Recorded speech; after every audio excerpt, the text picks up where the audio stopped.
Bonjour à tous et bienvenue dans l'Année américaine, l'émission qui vous parle des sports US.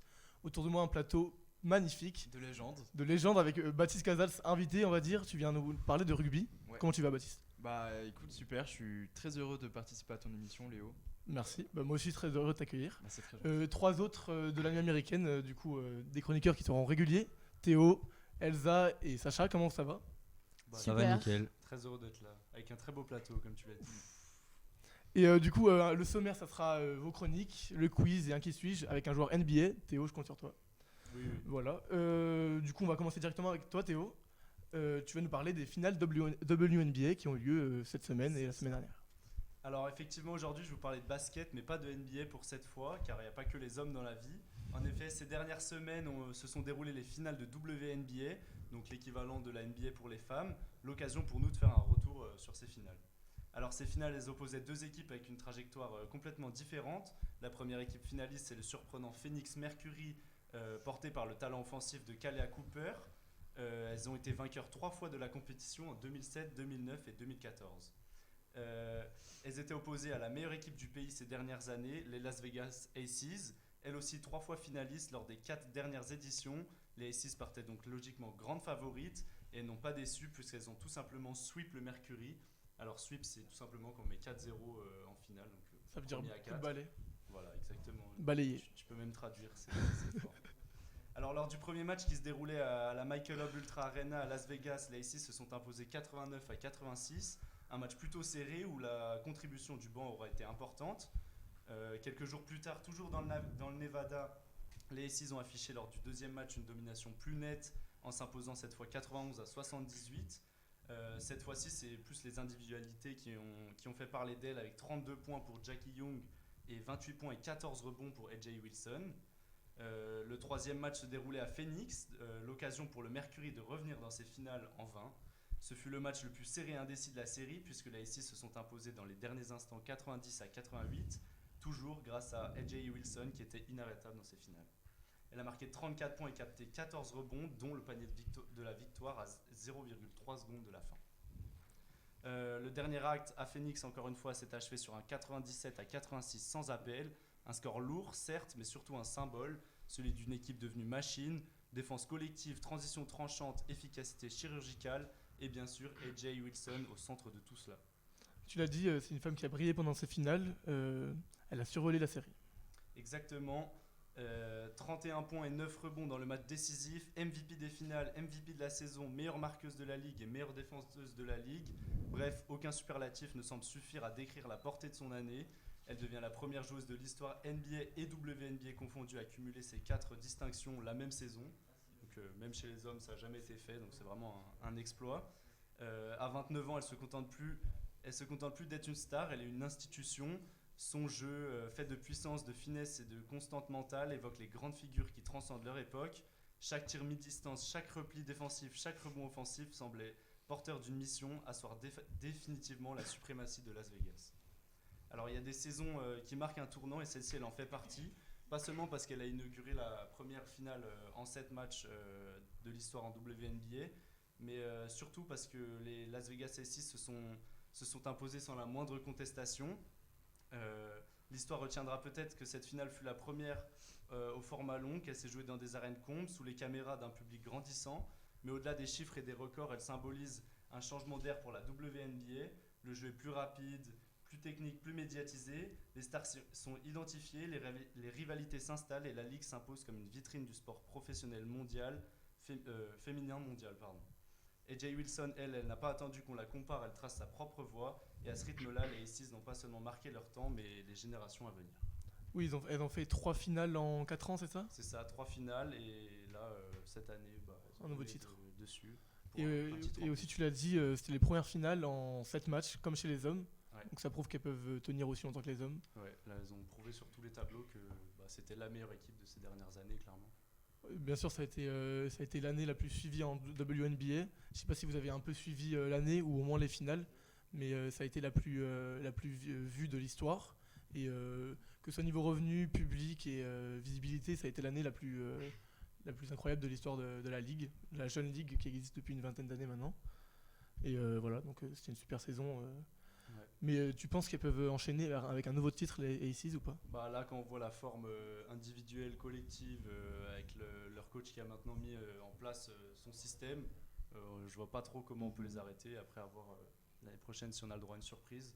Mais ça semble bien parti pour les prochaines Mais années. en réalité, avec autant de là, elles ont clairement roulé sur tout le monde. Vous pensez que dans les années à venir, il y aurait de la rivalité quand même en WNBA ou... Bah, c'est ça qui risque d'être dommage, c'est que si Mhm. c'est une domination pendant 10 ans où elle gagne tous les ans, les fans vont vite en avoir marre. Donc à voir si une autre équipe arrive à s'imposer. Après, en finale, là, il y avait Alyssa Thomas, c'est la deuxième au MVP. Mhm. Elle a fait une super saison, mais sur la finale, elle s'est un peu, Ouais. choke, comme on dit en NBA. Mais il y a aussi beaucoup de jeunes qui arrivent. Caitlin Clark, je sais pas si vous en avez entendu Mhm. parler. Et normalement, elle devrait prendre le lead, on va dire, dans les années à venir. Mais c'est sûr que sur les 2-3 prochaines saisons, je vois mal comment les Aces pourront pas choper un ou deux titres. Mhm. Du coup, voilà. Moi j'avais une question, pourquoi ça a été aussi médiatisé cette année-là comparé aux autres années précédentes? Tout simplement, c'est les moyens investis. Ils ont mis plus de sous qu'à l'accoutumée. Et plus ça va, plus les stars sont reconnaissables, comme il a dit Théo. Ouais, il y à a la fin de des sa joueuses chronique. qui se sont fait connaître là cette année. C'est ça. Et même avec les JO de Paris, Aja Wilson, on l'avait vu à Paris. Et donc, cette saison-là, oui, c'est aussi grâce à Caitlin Clark. Mhm. Ça va sûrement être la meilleure joueuse de tous les temps, Ok. qui est arrivée l'an dernier. Et c'était sa deuxième saison. Et c'est elle qui amène tout le monde qu'il y a. Sa finale en université avait été plus suivie que les finales NBA hommes. Donc c'est elle vraiment qui amène, c'est l'ambassadrice. Moi j'ai une petite question, Ouais. c'est peut-être un peu bête, mais est-ce que les paniers de la Oui. WNBA sont moins hauts? Ils sont différents, ils sont moins grands et un peu plus bas. Et Ok. pareil, la ligne à 3 points, elle est moins grande. Ah, Il donc faut c'est tirer pas dans les le- mêmes terrains. C'est pas les C'est mêmes terrains. adapté, C'est adapté aux femmes, du coup. Voilà. Du coup, je vais passer à toi, Sacha, parce que la saison de NHL a commencé la semaine dernière. Tout à fait. Et qu'est-ce qu'on peut retenir de cette première semaine? Donc nous on va toujours rester à Vegas. Moi je vais vous parler de la fusion de Mitch Marner et de Austin Matthews qui est bel et bien terminée. C'est assez triste pour les fans des Leafs, mais révélateur pour les Golden Knights. On rappelle que Marner avait été trade en juin 2025. En échange, Toronto recevait Nicolas Roy. Cette saison, on attend de voir un duo de choc entre Jack Eichel et Marner. Donc, à eux deux, ils comptent déjà 11 points en 4 matchs. Assez grosse performance pour un début de saison. On reste encore à Vegas pour parler de ce super début de saison de Pavel Dorofeyev. Le numéro 16 de Vegas survole la NHL pour le moment avec 5 buts inscrits en 3 matchs, dont un triplé face à Los Angeles. Dorofeyev montre qu'il n'est pas là pour jouer dans la dentelle. Et du côté du Canada, on assiste également à un beau début de saison de Montréal cette fois-ci. Tout à fait, quel début de semaine pour les partisans du Canadien. Le futur s'annonce assez radieux pour eux. Lane Hudson signe tout d'abord un contrat de 8 saisons supplémentaires, 70,8 millions de dollars, pour 8 millions par an. Un joueur qui, je pense, a été prolongé par sa discipline, son sérieux et sa technique lorsqu'il conserve la rondelle. Puis Jeff Corton, le dirigeant hockey, ainsi que Ken Hughes, directeur général, prolongent eux aussi leur contrat. Ces dirigeants, selon moi, C'est un gage de stabilité. comment? C'est un gage de stabilité. Ouais, tout à fait, c'est ça. J'allais y venir. Vraiment une bonne initiative de les avoir fait prolonger, tout simplement parce qu'ils pensent au long terme. Avec cette équipe, ils visent dans la jeunesse. On a vu ça avec notamment les repêchages qu'ils ont effectués. Grâce à eux, aujourd'hui, le CH a pu acquérir notamment Hudson, Slavkovski, Matheson, Montembeault et j'en passe. Donc des joueurs qui aujourd'hui prennent une assez grosse place dans l'équipe.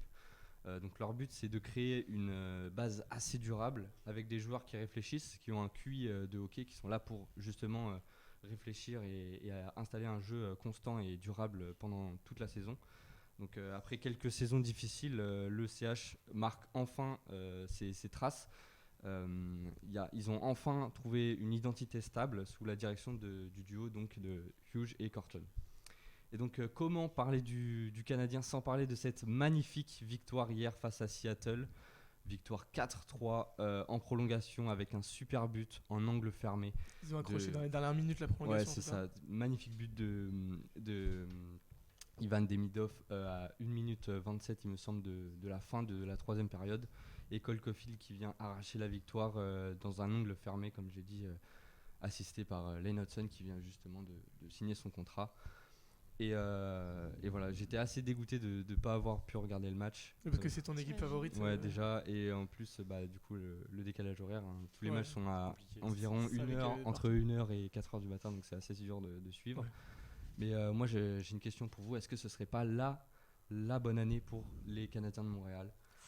Ça Et on fait- rappelle qu'il n'y a pas une équipe canadienne qui a pas gagné depuis 93. 93. Ah oui. C'était Montréal, Tout justement. à fait, ouais, c'est ça. Ça fait très longtemps qu'il n'y a pas une équipe canadienne. Donc, je rappelle, ils ont quand même ils ont su avoir donc depuis 2021, en fait, en 2021, ils sont arrivés en finale de la demi-finale de la Coupe Stanley.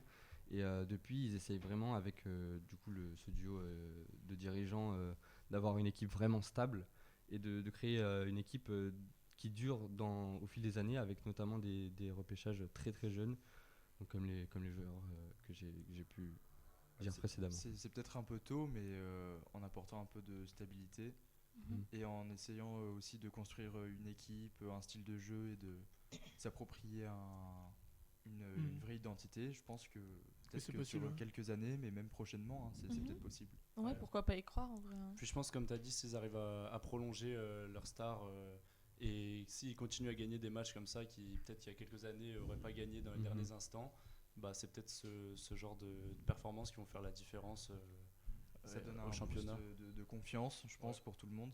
Mm. Et puis ça permet aussi de donner un peu des matchs références pour après aller chercher des titres. Et pour cette année, ça me Ouais. semble un peu tôt, vu la forme des Panthers et des Oilers ces dernières saisons. Je pense que je vois bien les Oilers aller gagner enfin un titre. Du coup, une équipe Mhm. canadienne, c'est à Edmonton. Ça ferait, je pense plutôt que ce soit eux qui gagnent avant Montréal, tu vois.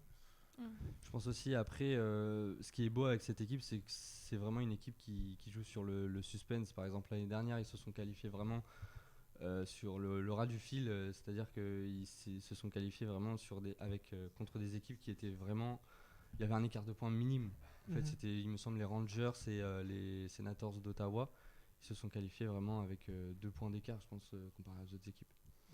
Donc, je vais continuer avec une mauvaise nouvelle, cela dit, pour les fans d'Ottawa. Donc, on a Brady Tkachuk qui s'est blessé et qui est out pour 4 semaines au minimum suite à une blessure à la main. Une chirurgie serait en discussion. Donc, le jeune capitaine des Saints devra alors laisser son équipe gérer seul les matchs à venir. Pendant combien de temps? 4 semaines? 4 semaines, c'est ça. Ça fait long, hein. Ça fait long, surtout pour un capitaine. On a besoin de lui Ça fait normalement. dans une une douzaine équipe. de matchs, 4 semaines. Mm. Un truc comme ça. C'est Ouais, ça. c'est pour une équipe en début de saison, c'est toujours dur de perdre son capitaine. Merci Sacha pour ta chronique. De rien. On va passer à la NFL. Comment ça s'est passé la 6e semaine de NFL? Bah écoutez, en réalité, je pourrais vous parler de plein de choses. Je pourrais vous parler de la défaite des Bills un peu surprise contre les Falcons, ou je pourrais vous parler du coup de pied à la dernière seconde de Jake Moody pour sauver les Bears face aux Buccaneers. Mais non, en réalité, ce soir, direction le MetLife Stadium, où une histoire s'est écrite, celle des Giants, auteur de la plus belle surprise de la semaine. Coup de théâtre en NFL, les Giants ont battu les Eagles 34-17. Clairement une victoire inattendue hein, contre les champions en titre, on ne l'oublie pas. Mais surtout, ils ont perdu contre une équipe qui était clairement dite à la dérive. Hein. C'était clair. Mais non, avant le match, les Giants, ils affichaient que 2 victoires cette saison. Mais ce soir-là, ils ont livré une partition clairement parfaite. Dès le premier quart-temps, en réalité, il y avait un sentiment déjà différent. Il y avait plus de rythme, plus d'intensité, mais il y avait surtout une sensation qu'ils voulaient montrer que tout n'était pas déjà perdu en réalité. Et les héros de ce match, ils se nomment en réalité un Cam Skatebo, rookie running back, qui a hauteur de 3 touchdowns pendant ce match, et surtout Jackson Dart, jeune quarterback qui est précis, audacieux et qui est même capable de marquer lui-même à la course. Il est déjà comparé à Tom Brady au niveau des chiffres. Absolument. Il y a des stats en saison régulière. Mhm. Sur ses 18 premiers matchs, il est dans la même lignée, on va dire. C'est ça, exactement. Comme tu le dis, en fait, il est devenu presque indispensable à l'équipe aujourd'hui. Hein. Le quarterback, il a redonné clairement espoir aux Giants. Donc, avant sa titularisation, l'équipe comptait 3 défaites pour 1 victoire. Depuis qu'il est arrivé, elle affiche 2 victoires pour 1 seule défaite. Donc, en gros, bilan total, 4 revers pour 2 succès.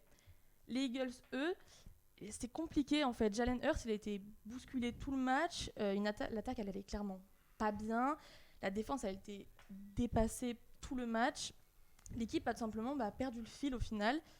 Et pendant ce temps-là, les Giants, eux, ils ont retrouvé leur âme. Certes, ils restent bons derniers de leur division, mais pendant 60 minutes, ils ont fait taire tous les pronostics. C'était assez impressionnant. Alors, est-ce le début d'un sursaut? Il faudra patienter pour obtenir la réponse cette semaine. Et même si c'était qu'un match de saison régulière, clairement pour les fans, c'était bien plus que ça, hein. C'était un peu une petite revanche symbolique, notamment parce que ils jouaient contre leur ancienne vedette, du coup, c'est Saquon Barkley. Absolument. Mais aussi, c'était un moment de réelle fierté en réalité, hein. Et surtout, c'est un rappel que dans le sport, rien n'est écrit. En tout cas, c'est une belle victoire pour les Giants. New York sourit, enfin pas tout New York, parce que tu vas nous en parler. Ouais, pendant que les Giants retrouvaient des couleurs, et l'autre équipe de New York, eux, ont clairement touché le fond, on peut le dire. Les Jets restent derniers de leur division eux aussi. Et ce week-end, face aux Broncos, le résultat est sans appel, 11-13. Mais c'est même pas le score qui choque en réalité, c'est plus ce qui s'est passé dans les airs. Pour les Giants, c'était un véritable cauchemar aérien. C'est une des pires prestations de l'histoire de la NFL au poste de quarterback dans l'ère moderne. Justin Fields, pourtant souvent attendu pour dynamiser l'attaque aérienne, il a réussi seulement 9 passes sur 17 pour 45 yards. Alors c'est déjà faible, mais on va dire que c'est pas le pire. Le reste, c'est les pertes de terrain en fait. Saqué 9 fois, donc il a perdu 55 yards cumulés pour un total de moins 10 yards à la passe. En gros, même s'il a gagné quelques yards en lançant la balle, les 55 perdus ont rendu le total négatif. Alors, en gros, autrement dit, l'attaque aérienne, même si elle a rien produit, elle a surtout fait reculer l'équipe. Et c'est ça le gros problème. Ce triste chiffre, il marque la pire performance à la passe du 21e siècle en NFL jusqu'à dimanche, donc jusqu'à ce match.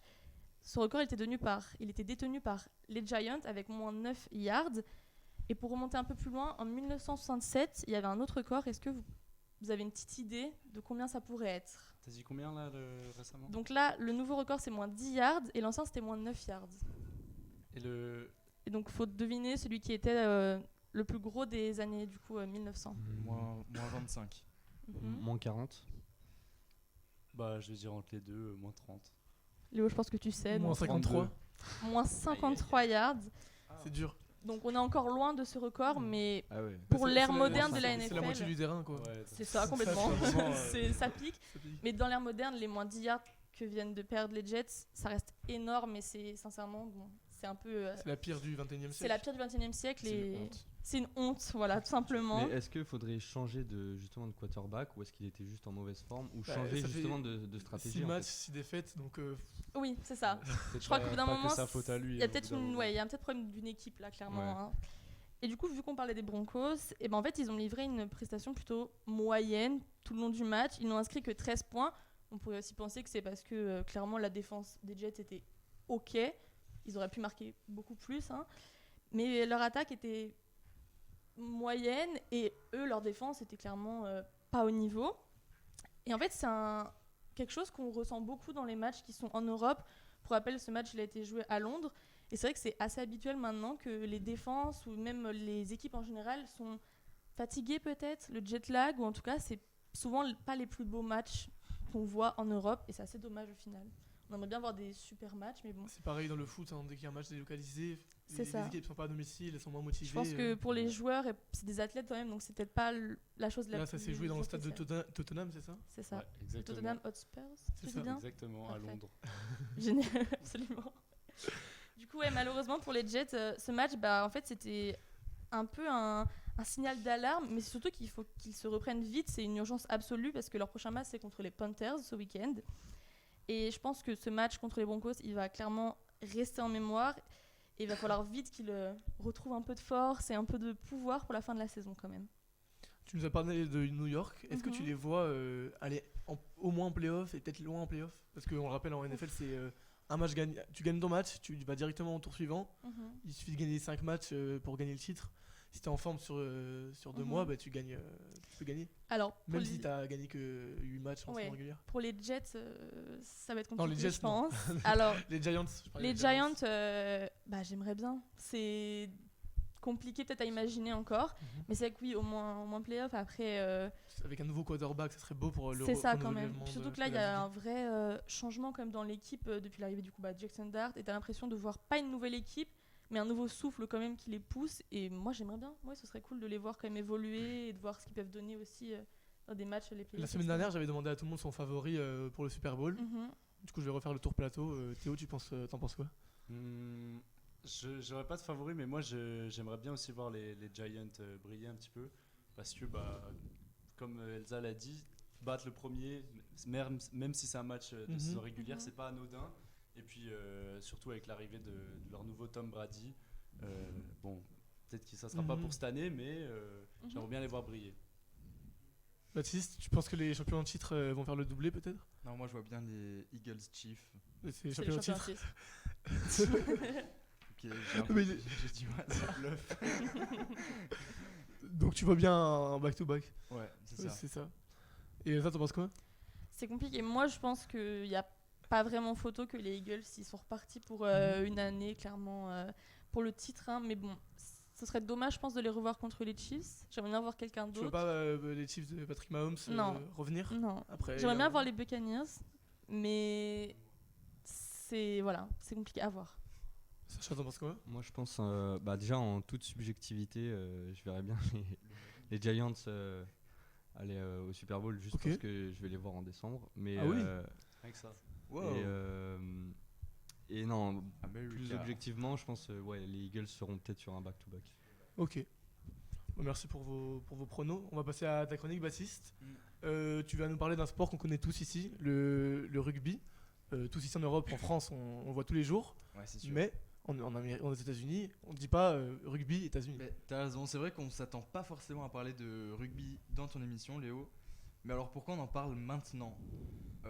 En fait, surtout parce que le rugby à 15 est en train de grandir et principalement aussi parce qu'il accueillera la Coupe du Monde 2031 organisée pour la toute première fois sur le sol américain. Et figurez-vous qu'il y a un Français derrière cette ascension fulgurante, c'est Thierry Dopin, ancien joueur du Racing Club de Narbonne. Il s'installe à Hawaï à la fin des années 2000 et il découvre un gros potentiel parce que les États-Unis sont un pays avec un gros vivier d'athlètes puissants et que c'est un pays aussi qui a le goût du sport de contact. Mais il découvre qu'il n'y a aucune structure professionnelle pour le rugby. Il y avait seulement une ligue amateur de 64 équipes, ce qui est déjà pas mal, mais c'était pas des pros quoi. Et alors lui, avec son expérience dans le marketing sportif, il commence à bâtir un projet. Il rencontre Todd Clever, l'ex-capitaine de la sélection américaine, et ils réunissent des investisseurs et des clubs amateurs autour d'une idée assez simple, créer une ligue sur le modèle de la MLS, donc qui est la Major League Soccer. Voilà, football. Et en 2017, donc c'est assez récent, la Major League Rugby voit le jour. Aujourd'hui, la ligue comporte 11 franchises, de New York à Seattle en passant par la Nouvelle-Orléans. Et justement, c'est là que Thierry Dopin a investi. Sa franchise, la Nola Gold, dispose d'un budget de presque 9 millions de dollars, dont 1 million pour la formation. Pour les États-Unis, on peut rappeler quand même que ces chiffres paraissent un peu ridicules. Enfin, si on compare la NBA. C'est une misère à côté de la NBA. C'est sûr qu'il y a certains joueurs qui ont des salaires à l'année, ils gagnent 50 millions. Quand tu me dis qu'il y a une franchise, son budget annuel c'est 9 millions, enfin, on voit bien qu'il y a un écart. Mais, comme tu Oui, dis, il y a ça un gros se- écart, mais ça vient aussi du fait que ça pour se l'instant c'est moins médiatisé. Oui, professionnalise voilà. encore. C'est ça.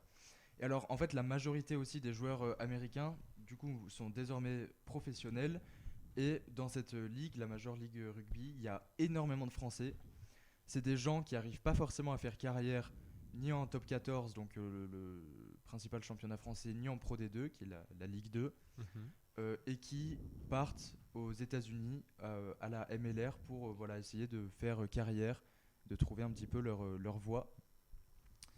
Dans cette division, il n'y a pas de relégation, donc pas de stress du maintien. Ça veut dire plus d'essais, plus de liberté de jeu aussi. Et voilà, le rugby aux États-Unis, c'est aussi une longue histoire. Le premier match, c'était en 1874 entre Harvard et McGill, université canadienne. Et les États-Unis ont même remporté 2 fois la médaille d'or olympique en 1920 et 1924. Je ne sais pas si vous le saviez, en rugby. Du tout. Et ensuite, le football américain a pris le dessus. Et le rugby a disparu totalement des écrans pendant près d'un siècle. Et voilà, donc revient un peu maintenant. C'est dans les années 70 que la fédération USA Rugby renaît, mais il faudra attendre la MLR pour que tout s'accélère. Aujourd'hui, la ligue est diffusée dans plus de 100 pays. Les écoles, les universités et les jeunes s'y mettent. Et certains grands noms s'y intéressent aussi. Récemment, il y a quelques années, c'est Antoine Dupont, le capitaine du 15 de la France qui est devenu actionnaire majoritaire d'une franchise à Los Angeles. Et puis bien sûr, il y a la perspective de 2031, du coup, de la Coupe du Monde. Alors pour rappel, l'équipe des États-Unis s'était pas qualifiée pour la Coupe du Monde en France. Ok. Mais d'ici 2031, il y a quand même une bonne marge de manœuvre pour essayer de remédier à ça. Et la World Rugby investit massivement en structure. Et voilà, les Eagles, actuellement 15e mondiaux, donc c'est l'équipe nationale. Ok. Comme je disais, ont raté la Coupe du Monde, mais ils sont tous maintenant joueurs pro. Et le projet est d'être compétitif au moins en 2027, la Coupe du Monde qui arrive, puis performant en 2031, on espère pour eux en tout cas. Et alors, est-ce que le rugby peut vraiment percer aux États-Unis ? Difficile à dire, mais si on suit l'évolution du soccer, bah je pense que c'est bien parti pour. Vous avez déjà entendu parler de la MLR avant aujourd'hui ou Pas du tout. Moi non. Mais j'avais une question. Vous pensez que ça peut être assez compliqué à développer parce qu'il y a déjà le foot US qui ressemble vachement au rugby. Et donc pour les Américains, avoir une autre vision d'un peu de ce même sport. Mais peut-être que les athlètes de NFL qui sont un peu sous les radars, ils voudront aller en MLR pour se faire voir. Et du coup, ça permettra d'hausser le niveau. Et plus le niveau il est haut, plus il y a d'argent et plus il y a des gens qui regardent. Après, à voir aussi si cette ligue américaine, elle se fait connaître en Europe. C'est peut-être comme ça aussi qu'ils peuvent Alors gagner pour de la l'instant, visibilité. justement, avec cette arrivée massive de joueurs français, un petit peu, il y a aussi des légendes qui ont joué en MLR, mais bon, c'était vraiment en fin de carrière. Et comment la MLS est arrivée, il y avait Pelé, Beckenbauer qui avaient fini leur carrière là-bas. Voilà, c'est ça. Ça peut commencer par ça. Là, il y a eu Sinon, Matt Guito, Nounou. Et si Antoine Dupont finit sa carrière dans sa franchise, Ouais, c'est possible. enfin, sa franchise, là où il a Oui. le départ, ça pourrait faire développer la ligue. C'est sûr. Mm. Ça prendra peut-être pas mal de temps quand même à se temps. développer. Peut-être que 2031, c'est un Mais peu court. 2031, non, mais il y a ça, et il y a aussi le fait d'accueillir la Coupe du Monde. Peut-être que ça sera Mhm. un tournant quand même majeur. Voilà, peut-être que des familles vont commencer à s'y intéresser. Peut-être que les places seront forcément pas hyper chères vu que pour l'instant c'est pas très connu, et que voilà, ça permettra une démocratisation assez importante de ce sport et un intérêt grandissant. Là pour l'instant, il y a 3 ans, la moyenne dans les stades de rugby par match c'était 2000 personnes, donc c'est rien, Mhm. surtout si on remet à l'échelle des États-Unis. Et là en 2025 c'est 3000. Bon, Ah oui. c'est anecdotique, mais quand même c'est un C'est une évolution. Faudra Voilà. regarder après 2027, plus 50%. Mhm. On espère une augmentation dans tous les cas. Alors, je vais aller vite vers le quiz parce qu'on est un peu en retard. Du coup, je vais commencer avec la question NBA. Théo, je compte sur toi. Ouais. La semaine dernière, LeBron James nous a tous eu avec The Decision 2, qui n'était qu'un coup de com' monumental pour du cognac. La question est celle-ci. En 2010, la vraie Decision avec la vraie Decision, LeBron avait rejoint 2 joueurs, 2 All-Stars. Et au Miami Heat, la question c'est quel est leur nom? Voilà. Jusqu'à la fin, j'ai cru que je pouvais Ouais, l'avoir. pareil, mais là, Kevin Durant, Non. ok. Tony Parker, au Miami Heat. Miami Il Heat, attend. au moins un des deux, il y en a un des deux. C'est la plus grande légende de Miami. James Harden. Non, Non. c'est les Rockets. Vous l'avez pas du tout? Ben, j'ai peur de dire des bêtises. Dwayne? Johnson. Non, du coup c'était Dwayne Wade. Je pense que Nolan il avait dans le studio. J'espère. Alors, Du coup oui, ils ont formé un Big Three qui a dominé la ligue. Et l'autre Et l'autre c'était Chris Bosh du coup. 3 All-Stars avec qui ils ont dominé la ligue pendant 4 ans. Ils ont fait 4 finales et 2 victoires en NBA. Bon. d'accord. J'espère la question NHL vous allez trouver parce que Ouais. sinon ça va être dur. Sûrement. Cette saison, les Florida Panthers ont l'occasion de réaliser un triplé après un back-to-back. La question est toute simple. C'est quand la dernière fois qu'en NHL il y a eu un triplé? C'était en 2018, je crois. Non. Le plus proche gagne, hein, vous pouvez dire. Ah. Ah, 2000. Ok, 2017. ok. 2014. 1988. La réponse c'est 1984. Théo, t'étais très près. C'est dans les années 80, c'était l'autre équipe de New York, pas les Rangers, les Highlanders Qui a de dit New York. 2017. L'expert L'expert. NHL. En fait, c'était Bon, c'est pas grave. on s'en fout. un doublé. Mais... Oui, vas-y. Et avant le New York, il fallait remonter dans les années 70 et c'était Montréal oui. qui avait même gagné Ouais, 4 titres ouais. consécutifs. Bon, maintenant, Elsa, tu nous as parlé des 2 équipes de New York Mhm. et ça fait longtemps qu'elles n'ont pas gagné de titres. Et la question c'est, en quelle année a été le dernier titre de New York? Les Broncos. En quelle année? Pareil, le plus proche gagne. Oh là là, j'en ai aucune idée. 1975. Pardon, je rigole. Ça donne une petite information. 2015. Ok, 95. ok. Là, t'es obligé de dire. un truc 2016. 2016. J'en sais rien. La réponse était 2012, c'était les Giants. dans le 15. Aïe, aïe, Avec aïe. Eli Manning, Je élu vais dire MVP, 2013. MVP du Super Bowl. Qui a dit 65? C'était à 3 ans près, bravo. Je croyais que, Bravo je croyais Sacha, que c'était est-ce 2013. qu'on lui donne le point ou pas? Oui, Bah, oui, Oui, on va. quand même. Bravo Sacha, Bravo, un point. Sacha. Voilà. Clément m'a pas donné mon point. Un point, et qui a trouvé Moi. un et un. Tu m'as ok. pas dit bravo. Du coup, dernière question sur le rugby aux États-Unis. Là, ça va être compliqué. Tu l'as dit, du coup, Baptiste, ça a été créé en 2017. Depuis 2017, quelle est l'équipe qui est la plus titrée? Les Eagles. La Nouvelle-Orléans. Non, Los Angeles. Los Angeles. non. Ah non. Las Atlanta. Vegas. Essayez des villes New York. connues aux États-Unis. New York, Philadelphia. Atlanta, Chicago, Non. Washington. À l'est. Oh là. Miami. Seattle. New York. Il y a une équipe qui s'appelle les Celtics en NBA là-bas. Boston. Boston, Ah, bah, voilà. vas-y, donne la Du coup, réponse. c'était les New England Free Jacks avec 3 titres consécutifs d'ailleurs. Ils ont gagné 2023, 2024 et 2025. Ils peuvent aller du coup vers un quadruplé, dit comme ça, français, voilà. Quoi donc Quadruplé. Peut-être en Corse, mais. Donc- Du coup, t'as 2 points toi? Non, là. Non, un. 1. Donc, Tout va il jouer faut sur une le qui suis. question- Ah, il y a une- C'est ok. sur 2 Ah. points, du coup, tout le monde peut gagner là. Baptiste, trouve-le, comme ça, il y a une question bonus que Léo a préparée. Non, c'est sur 2 points du coup. Il Donc je vais aura commencer avec le 2 qui suis, points. voilà. Donc, Pas. titulaire en NBA, je suis considéré comme l'un des meilleurs joueurs européens à mon poste. Dans ma carrière, j'ai été 2 fois en finale de l'Euroleague. Jovic. Jokic. Non. Mais pas son nom. Mais commençons par le commencement. Je suis né à Dreux en 1995. Non, vas-y, c'est- Ah. Très vite, je me mets au basket Oh, dans ma ville de C'est le voisin naissance. de Jules. Entre 2008 et 2010, je poursuis ma formation au Pôle Espoir. Tony Parker. Après- Non, après plusieurs expériences en Yabouzélé. France. Oui, Ah, putain, je cherche. Gershon Yabouzélé. Let's go. Il est drafté par Boston et après la saison dernière, il a joué à Miami. Et à Miami, à Philadelphie, je raconte n'importe quoi. Et cette saison, il va jouer à New York. Du coup, espérons une belle saison pour New York pour notre Français. Vous avez dû le voir au JO, il a dunké Ouais. sur LeBron James. Mhm. Oh oui. T'as pas vu ça, frérot? Si. C'était Et énorme. à l'Euro cette année, c'était le capitaine de l'équipe de France. Mm. Du coup, qui gagne le quiz Théo? Effectivement. 3 points. 1 point, 1 point. loin. Baptiste, je t'en veux Le pas. grand perdant. Le grand perdant. Tu Je viens, suis chroniqueur spécial. je mais suis tu viendras pas- plus dans l'émission. voilà. Ok, ça marche. Voilà, tant mieux. En tout cas, on est vraiment à la bourre. En tout cas, merci à vous 4. Merci à tout le monde Avec qui plaisir. nous a Merci, Léo. regardé. À toi. Merci à vous dans le studio. Surtout à Luc en régie. On se retrouve dans 2 semaines. Au revoir à tous.